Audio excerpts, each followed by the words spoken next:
바로 4.29 재보선은 새정치민주연합 문재인 대표의 리더십 시험대가 될 전망입니다. 근데 문재인 대표 보시는 것처럼요, 사면 초과에 휩싸였다, 이런 얘기들이 많습니다. 바로요, 정동영, 천정배 전 의원이 탈당을 해서 새정치민주연합을 위협을 하고 있고요. 더군다나 특히나 비노그룹에서 문재인 대표를 좀 도와서 많이 지원을 해줘야 되는데 아주 지금 거리두기를 하고 있기 때문입니다. 두 번째 인물, 바로 박지원 의원입니다. 소위부답이라고 사자성어를 한번 정리를 해봤는데요. 문재인 대표가 도와주세요라고 요청을 했지만 웃으면서도 아직 말은 아끼는 상태입니다. 내일 새정치민주연합 문재인 대표가요, 바로 박영선, 안철수, 김한길, 문희상, 박지원 의원까지 모두 당대표급 인사들을 초대해서 만찬을 열어서 바로 지원 요청을 한다는데요. 박지원 의원은 먼저 선약이 있다, 갈 수 없다 이러면서 문 대표의 요청을 거절했습니다. 마지막으로 새정치민주연합의 권노갑 고문 보시겠습니다. 만장일치, 동교동계 문재인 대표 안 돕기로, 이게 무슨 얘기일까요? 바로 어제 그 동교동계 인사 60명이요. 바로 김대중 전 대통령 묘역 참배를 마치고 60명이 거수투표를 했습니다. 새정치민주연합의 권노갑 상임고문이 이번 재보선에서 새정치민주연합 후보를 도울 것이냐 말 것이냐 거수투표를 했는데요. 만장일치로 돕지 않는 게 좋겠다, 이런 결론이 났다는 겁니다. 권노갑 상임고문도 문재인 대표 요청을 받아서 움직이기가 좀 어렵게 됐는데요. 이 난관을 문재인 대표가 어떻게 헤쳐나갈 수 있을지 주목됩니다. 예, 방금 보신 것처럼 문재인 대표 사면 초과입니다. 그러면 어제 밤에 있었던 상황부터 얘기를 먼저 한번 나눠보시겠습니다. 보시죠. 예. 네, 어제 밤 상황이 어떤 얘기냐면요. 제가 가서 들어가서 보시죠. 예. 어젯밤에 무슨 일이 있었냐면 권노갑 고문이 동교동계가 문재인 대표 측을 안 돕겠다, 저 키채널에서 단독 보도가 나갔습니다. 네. 그러고 심야에 문재인 대표 측에서 긴급 대책회의가 열렸다. 그렇습니까? 어제 이제 채널A 종합뉴스에 단독 보도가 나간 뒤에 이제 문재인 대표 측에서 화들짝 놀라서 이제 김현민 대표 비서실장이 권노갑 고문에 이제 전화를 걸어서 좀 어떤 일인지 좀 연유를 듣겠다, 또 지원 요청을 하기 위해서 굉장히 수차례 전화를 했는데 권노갑 고문 측이 이제 전화를 받지 않았다고 합니다. 그래서 지금 한껏 지금 몸이 달아 있고 문재인 대표로서는 지금 권노갑 고문의 도움이 절실하기 때문에 계속 지금 접촉을 시도하고 있습니다. 그거는 물어보겠습니다. 그러니까 권노갑 고문이라는 분이 어떤 상징성이 있길래 이렇게 권노갑 고문의 도움이 절실히 필요합니까? 지금 야권은 세 가지 기반이 각자 갈라진 기반이 있어 있다고 보면 되는 것이, 하나는 호남이고, 하나는 친노고, 친노 약간 진보적인 세력이 있는 거죠. 하나는 또 안철수로 표현된 중도죠. 이 세 지각이 화학적 결합이 된 상태에서 하나의 지형 위에 건물이 서 있다면 이 건물은 안전하겠죠. 그런데 건물이 서 있는데 집안이 갈라질 가능성이 높은 세 멘틀 위에 있기 때문에 갈라지는 것이고, 아까 이남희 기자께서 화들짝 놀랬다. 난 저 화들짝이 도저히 이해가 가지 않는 것이, 호남신당 문제, 호남정서 문제는 이미 오래전부터 전당대회 이후부터 호남신당의 가능성을 모색하는 여러 가지의 얘기가 있었습니다. 두 번째는 김대중 전 대통령 정도가 아니다면 박지원 의원, 권노갑 의원이 호남 여론을 물꼬를 바꿔낼 힘은 없습니다. 그만큼 호남 여론 자체가 친노와 문재인 대표에 대해서 거부감이 심한 것이고, 그 에너지 물꼬를 바꿀 힘은 누구한테도 지금 그 김대중 전 대통령 이후에 누구한테도 있지 않다는 것이죠. 그러면 김대중 대통령 그 추념일을 맞아서 동교동계 특무상사 60명이 전부 반대한 이유는 뭐겠냐? 호남 정서를 그대로 반영하고 있다는 것이죠. 이른바 친노, 문재인 대표에 대한 거부감, 호남 분들의 정서적 거부감을 그대로 반영한 것이기 때문에 박지원 의원이나 권노갑 의원이 그 물꼬를 바꿔낼 수 있다면 좋겠지만 그럴 힘은 없지 않습니까? 그게 객관적인 현실이다. 아니 그러면 근데 좀 심하다고 느끼는 게, 그러니까 김대중 대통령 계보를 이어가는 권노갑 고문 밑에 있는 모인 사람들, 호남의 미심을 대변하는 60명 전원이 단 한 명도 빼놓지 않고 만장일치로 문재인 돕지 말자, 이거 아닙니까 지금? 그 정도로 반감이 심한가요? 그렇죠. 제가 좀 야권 인사들을 많이 만납니다. 야권 인사, 특히 이제 과거의 민주당 주변 사람들 만나서 들어보면 하나같이 하는 얘기가, 사실 친노 가지고는 안 된다는 얘기를 너도 나도 다 합니다. 친노 가지고는 정말 안 된다. 왜 안 되느냐? 아마 그들을 갖고 있는 그 과거의 열린우리당 창당 때의 구원, 있을 거예요. 예. 자신들을 버리고 열린우당을 만들어서 노무현 정부를 말 그대로 독주하다가 결국은 또 망해가지고 또 대통합 소통화 거치면서 오지 않았습니까? 그것이 상당히 컸다. 그 측면 하나. 그거를 버리지 못하고 있는 거죠. 또 하나가 뭐냐면은 이번에 문재인 대표 중심의 새 지도부를 보니까 여전히 과거에 생각했던 그 문재인 대표 체제와 똑같더라. 뭐가 달라지는 것이 없더라. 이런 과정에 또 덜덜이 또 써? 한 번 당해서 문제 또 당해? 또 이런 것들이 상당히 많이 있는 거죠. 그래서 아마 어제 동교동 인사들 만나가지고 이건 안 된다고 얘기를 한 것 같아요. 여기까지는 저도 인정을 합니다. 우리 그 박 소장님 말씀 동의하는데 그러나 한번 봐보세요. 문재인 대표는 지금 당의 혁신을 위해서든 처럼 카드를 내는 것이 아니고요. 이제는 세팅 단계에 있는 거예요. 그 세팅 단계에 정말로 원치 않았던 사회의 재보선이 있는 겁니다. 그러면은 당에서 도와주는 것이 맞는 얘기죠. 도와주는 게 맞다. 도와주고 난 다음에 승률을 이끌고 적어도 당에 있는 어른들이라고 얘기하면 도와주고 난 다음에 올 연말쯤에 대해서 문재인 대표한테 내년 총선 정권 재창출을 해서 카드를 내놔라 라고 말하는 것이 그동안에 맞는 거지. 그동안에 하는 행동들을 쭉 보니 도와줘도 이 사람들 뭐 안 그럴 것 같다. 나중에 기억 못 할 것 같다. 그런 거 아닙니까? 그러니까 그렇다고 하더라도 어제 만났던 분들이 그래도 당 안에서는 어른들 아닙니까? 그죠? 당 안에서 어른들이죠. 그 어른들은 다음 판단했을 텐데 저도 충분히 이해를 합니다. 이해는 하지만은 지금 야권 입장에서 바라볼 때 문재인 대표한테 이렇게 저는 끝까지는 각을 세우지 않을 것 같다. 권노갑 고문 쪽에서도 완강한 겁니까? 일단 이제 권노갑 고문은 어떻게 설득하느냐 이 문제인 것 같고요. 왜 반대했는지 좀 의견들을 좀 제가 소개를 한두 가지. 한 분은 이제 왜 반대라는 것은 문재인 돕기 반대. 그러니까 예를 들어 새정치연합 후보 돕기 반대죠. 정확하게 말해서 정확하게 말하면 그렇죠. 그렇죠. 그래서 왜 안 반대냐? 특히나 관악을의 경우는 정동영 전 의원이 출마를 하는데 권노갑 고문이 정동영 전 의원 떨어뜨기 사실상 낙선 운동에 나설 경우 15년 만에 복수혈전으로 비칠 수 있다. 그러니까 정동영 전 의원과 권노갑 고문의 또 그 과거의 그런 인연 때문에 이게 어떤 그 악연 때문에 그런 게 아니냐는 오해를 받을 수 있으니까 나서지 않는 게 좋겠다. 복수혈전 얘기가 그 얘기군요. 그렇죠. 복수혈전이 무슨 얘기냐 또 궁금해하시는 분들도 있을 텐데요. 2000년도 그러니까 김대중 정부 당시에 정동영 당시에 이제 굉장히 소장파 의원이었는데 바로 그 청와대 최고위원회에 있습니다. 김대중 전 대통령 면전에서 바로 당시 정권 실세였던 권노갑 고문에게 사퇴하시오. 우선 후퇴를 요구하면서 결국 순명이라는 말을 남기고 권노갑 고문이 그 자리에서 물러난 바 있는데요. 그런 15년 만에 다시 복수혈전이 되는 거 아니냐. 이런 우려 때문에 이제 그 선거를 돕지 말라 이런 얘기도 나오기도 했다는 겁니다.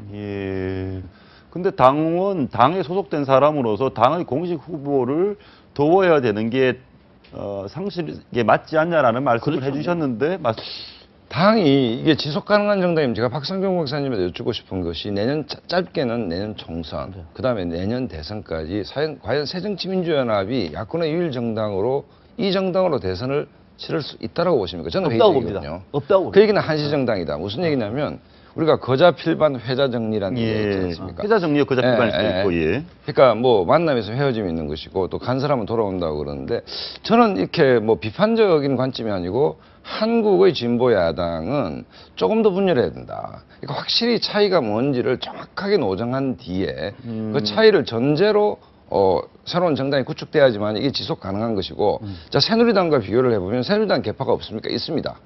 있지만 또 물러난 오세훈 김문수 지사나 오세훈 전 시장은 지금 현재 김무성 대표와 어찌 보면 차기를 놓고 경쟁하는 사이입니다.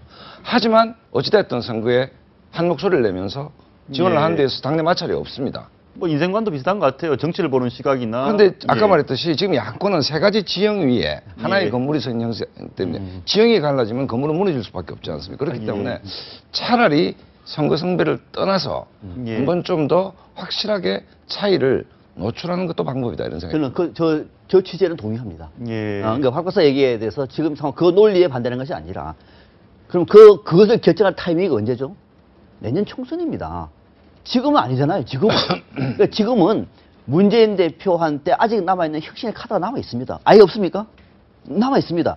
그 남아있는 것을 카드를 보고 난 다음에 이 정당 가지고는 정말 내년 총선 못 치르겠다.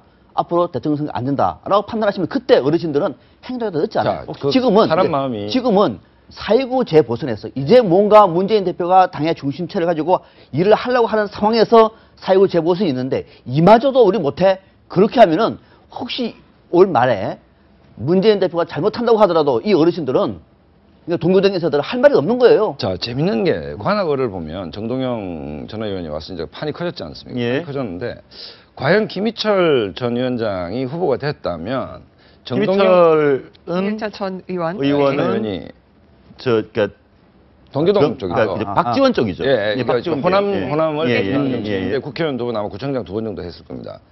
했다면 정동영 의원이 난 절대 못 나왔을 거라고 봅니다. 공간이 안 생기기 때문에. 그런데 희한한 게, 자 봅시다. 손학규, 안철수, 박지원, 그 다음에 뭐 관악의 김희철.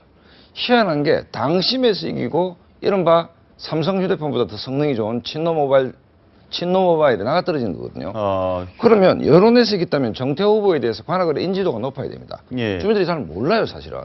이 매직, 이 친노 예선전에만 전가의 보도처럼 나오는 이 마술, 이 마법에서 야권이 풀리지 않으면 친노는 모바일 이게 워낙 성능이 좋아서 친노만 났으면 무조건 다 됩니까 모바일로? 지금까지 아까 손학규, 안철수, 박지원 줄줄이 떨어졌지 않습니까? 줄줄이 나가 떨어졌는데 결집된 소수가 있는 것이죠.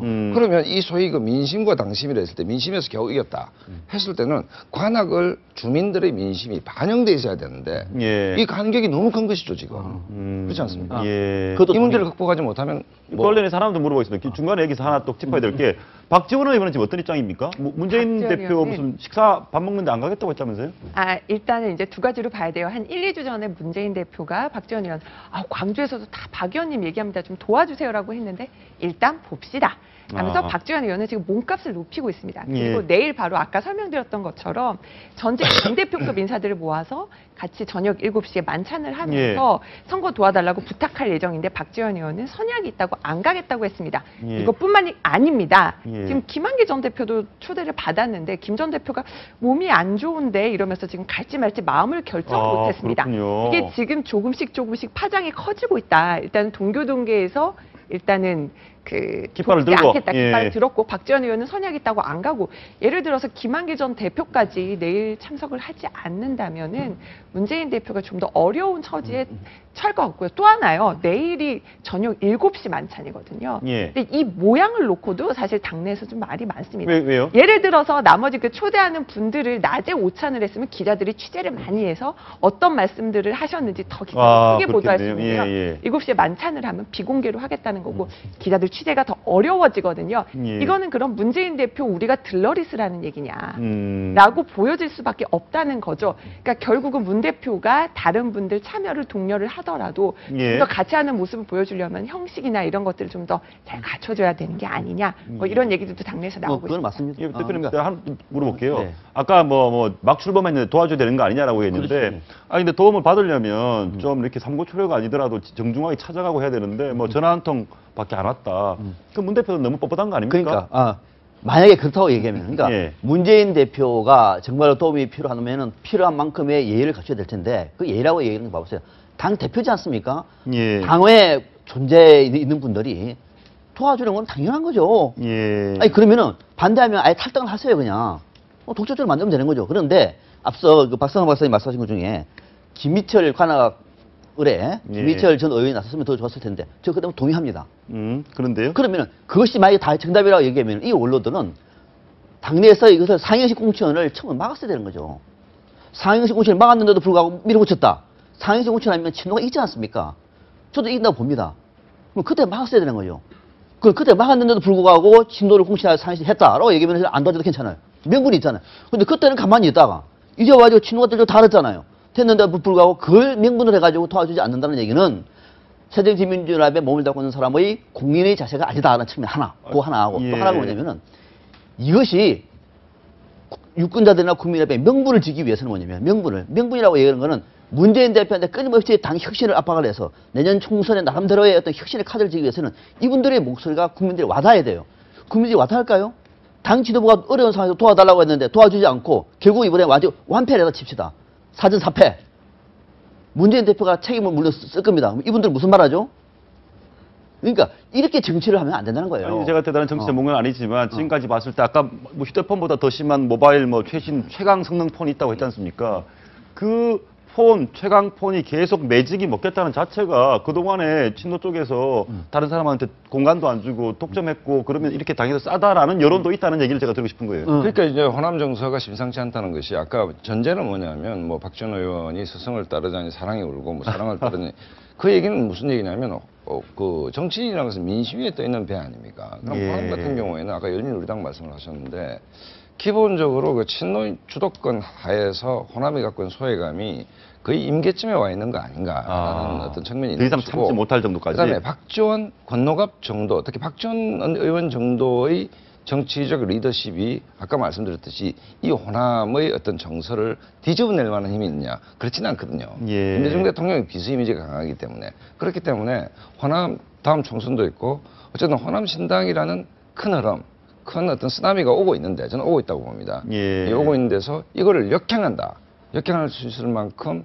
정치적 힘은 없다. 그렇기 때문에 뭐 동교동 원로들 아니 박진호 의원이 좌고우민하는 측면도 단순히 문을 돕겠다 안 돕겠다보다는 아까 말씀하셨듯이 회자 정리의 시기에 있는 거 아니냐 이렇게 봐집니다. 여기서 말을 좀 마무리를 해보겠습니다. 그러면 결과가 어떻게 될 것 같습니까? 4월 29일 선거 전까지 그럼 이 모양으로 갑니까? 아니면 좀 도와줍니까? 어떻게 됩니까? 도와줍니다. 소극적으로 도와준다고 저는 봅니다. 권노갑 박지원 의원이 도와줄 거다. 그러니까 비노 인사들 등등이. 그리고 안철수 전 대표의 경우는 바로 그 문재인 대표 측근인 새정치민주연합 정태우 후보 내일부터 관악을 지원을 나서거든요. 그러니까 안철수는 도와주기 시작하고 안철수 의원은 동교동계도 저는 도와줄 거다. 아니 근데 뭐 도와주고 안 도와주기보다 지난번 대선을 우리가 다시 리뷰를 해보면 안철수 그때는 의원이 있죠. 안철수 의원이 문재인 대표를 도왔습니까? 안 도왔습니까? 애매하죠. 애매하다. 지금 이제 구체 내군 좁혀보면 광주, 그다음에 관악, 성남은 호남 분들이 많이 사시는 데입니다. 안철수 의원이 도와서 얼마나 도움이 될지는 사실은 좀 잘 다만 이제 본인 존재감 높이는 측면에서 그렇죠. 그렇기 때문에 이게 사력을 다해서 예를 들어서 오세훈 전 시장이 관악에 돕는다. 사력을 내서 도울 겁니다, 아마. 그런 측면에서 어느 정도 결기 있게 돕느냐의 문제에 대해서 저는 약간 회의적이다 이렇게 봅니다. 그런 면에서 뭐 말 마무리를 그렇게 하면 될 것 같습니다. 그 문재인 대표께서 더 적극적으로 간절하게 도와달라고 하면 그렇죠. 그렇게 하고 앞으로의 문재인을 봐달라. 그렇죠. 그랬잖아요. 당의 친노에 진짜 치였도 안 나고 하겠다라고 말했고 그것을 위해서 지금 당의 당 지도부를 새롭게 개편하는데 4.19 재보선이 큰 시험대라고 얘기하면은 당 안팎의 인사들이 도와주는 것은 저는 지극히 정말 지금 말씀 듣다 보니까 세상이 참